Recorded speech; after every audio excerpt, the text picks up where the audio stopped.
Bonjour à tous et bienvenue sur la cuisine de Nana, j'espère que vous allez bien.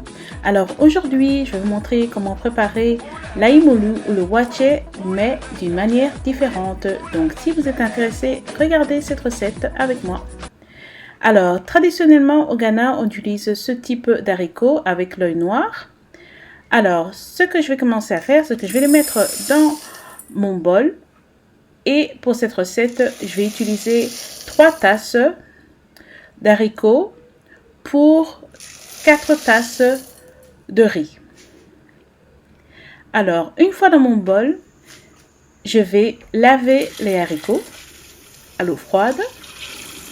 Et la raison pour laquelle je lave les haricots maintenant, c'est parce que comme je vais laisser reposer la nuit, si je décide de les laver le lendemain, la peau risque de s'enlever parce que les haricots auront pris du volume et seront beaucoup plus fragiles. Et donc voilà la raison. Et vous voyez là que je suis en train d'enlever les haricots qui sont mauvais. Ceux qui ont un trou ou bien ceux qui ont une couleur noire. Parce qu'il y a parfois des insectes dedans. Et ensuite, je vais jeter l'eau.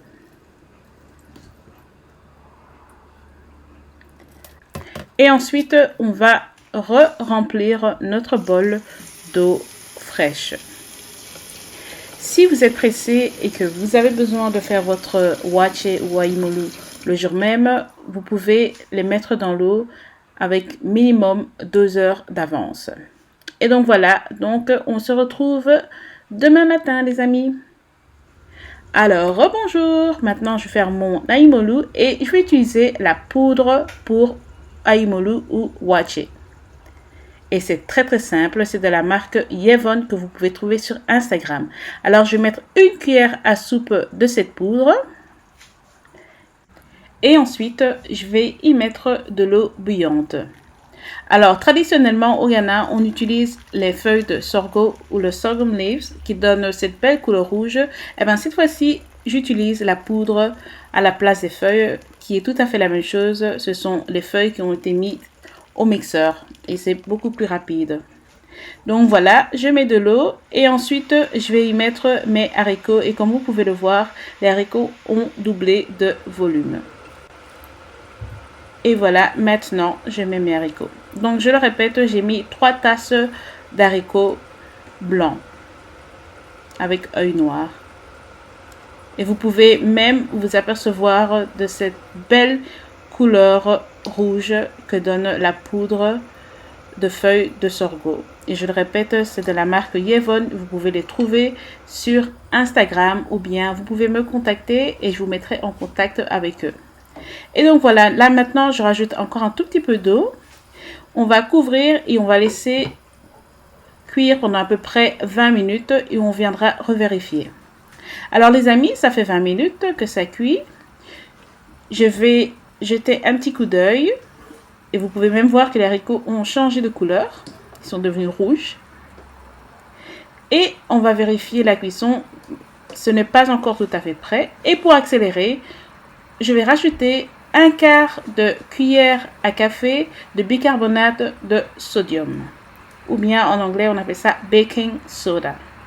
Et ensuite, on va mélanger et je cuis à feu moyen, les amis.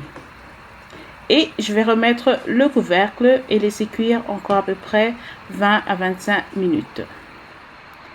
Voilà les amis, 25 minutes plus tard, on va venir revérifier. Et voilà, les haricots sont prêts, ils sont bien mous.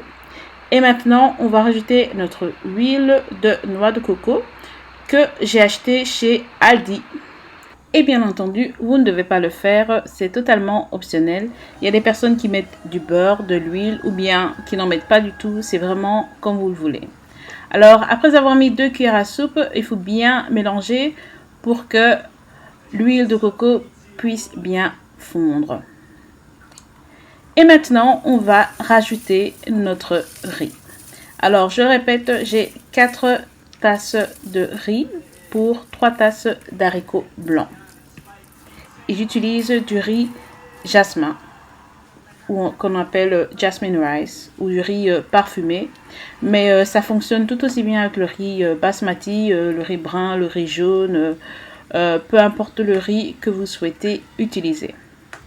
Alors ensuite, mélangez.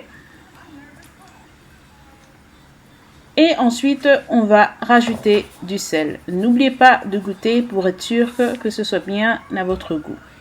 Il y a d'autres personnes qui mettent aussi de l'assaisonnement pour tout plat. Vous pouvez mettre ce que vous voulez en fait. Hein. Mais traditionnellement, chez nous au Ghana, on met juste du sel. Et voilà.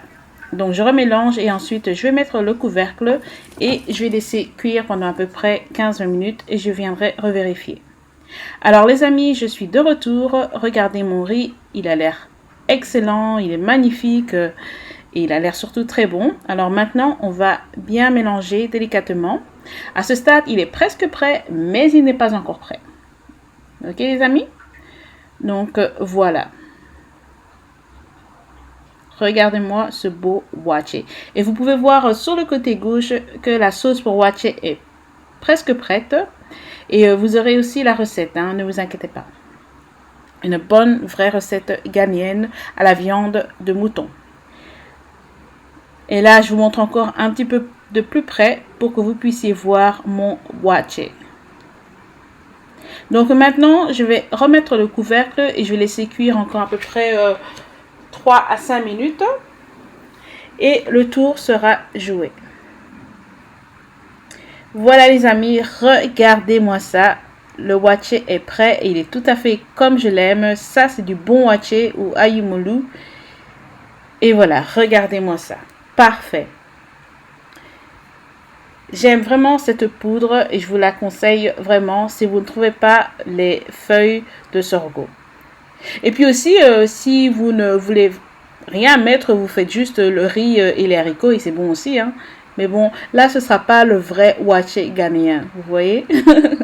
Donc voilà, maintenant, je mets un peu sur mon assiette pour que vous puissiez bien voir cette beauté. Hein. Je suis vraiment fière de mon wache, comme vous pouvez le voir. Et voilà les amis, wache est prêt, la sauce est prête. Il ne reste plus qu'à servir et à manger. Je vous remercie d'avoir regardé cette recette. J'espère qu'elle vous a plu et que vous allez l'essayer.